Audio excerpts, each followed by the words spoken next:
శివునికి నేతితో అభిషేకం ఎందుకు చేస్తారు? వంశం పెరగడం ఐశ్వర్యం.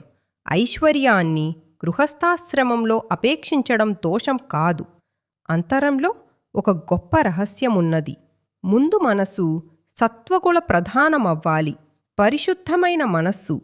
ఆ తరువాత పెద్దల మాటలు వినగా వినగా విషయాలలో సుఖం లేదనే భావన వల్ల కలిగిన వైరాగ్యమనే అగ్నిహోత్రం చేత కాగిభక్తితో ఎర్రని టెట్టు కడితే, శాస్త్రవచనం అన్న పెరుగు తెచ్చి కలిపి లోపల కదలకుండా నిలబెడితే, ఆ ధ్యానంలో అది తోడుకుంటే, అందులో కవ్వం పెట్టి తిప్పి భగవంతుని రూప గుణ విభూతులను అనుభవించడానికి మననం చేస్తే, అందులో నుండి వెన్న పుడితే, ఈశ్వరుని వదిలి ఉండలేం అన్న తాదాత్మ్యత బుద్ధి పుడితే, నీటిలో తేలురుట, అగ్ని తగిలితే కరుగుట అనే నేతి స్వభావం పొందితే, ఆవచ్చిన నేయిని తపస్సుచే అపరోక్షానుభూతిగా మార్చుకుని ఇక్కడే ఇప్పుడే పరబ్రహ్మంగా నిలబడగలిగిన స్థితి ఇయ్యమని అడగడం చేత కాదని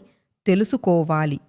బాహ్యంలో ఐశ్వర్యాన్ని అడుగుట కొరకు నేతితో అభిషేకం, పంచామృతాలలో నెయ్యి, శివలింగానికి అభిషేకం చేసి అద్వైత స్థితిలో అపరోక్షానుభూతి అడగడం